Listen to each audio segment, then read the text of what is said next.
Welcome to our channel.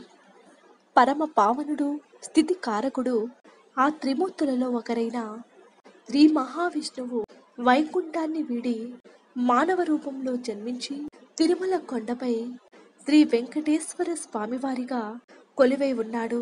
తను కొలిచే వారి కోరికలను తీరుస్తూ తన దర్శనానికి వచ్చే భక్తులను అనేక రకాలుగా రక్షిస్తూ వారి ఈతి బాధలను తీర్చి వారిలో కొందరికి ఐశ్వర్యాన్ని ప్రసాదించే ఈ యొక్క లక్ష్మీపతి లీలలని మనం ఎప్పుడు కూడా చూస్తూనే ఉన్నాము.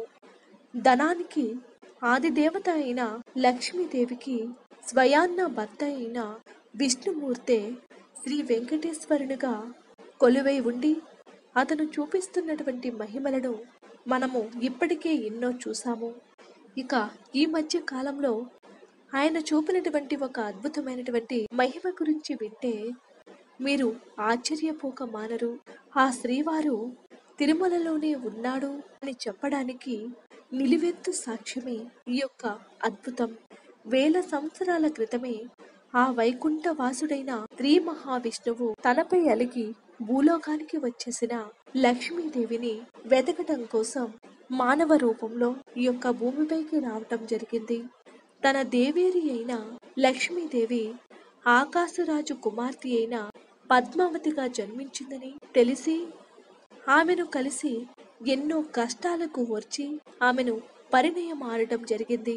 ఆ శ్రీనివాసుడే వెంకటేశ్వర స్వామివారిగా తిరుమల కొండపై భార్య సమేతంగా స్వయం వ్యక్తమైన విగ్రహమూర్తిగా మారిపోయాడని మనం గతంలో విన్నాం. అంతటి మహిమగల ఆ విగ్రహమూర్తిని దర్శించుకోవటానికి తిరుమల కొండపైకి ప్రతిరోజు కూడా లక్షల మంది భక్తులు వెళుతూనే ఉంటారు. అక్కడ స్వామివారిని దర్శించుకొని తరించిన భక్తులు ప్రతిరోజు కూడా హుండీలో తమ కోరికలు తీరినందుకు కానుకలు ఎన్నో సమర్పిస్తూనే ఉంటారు.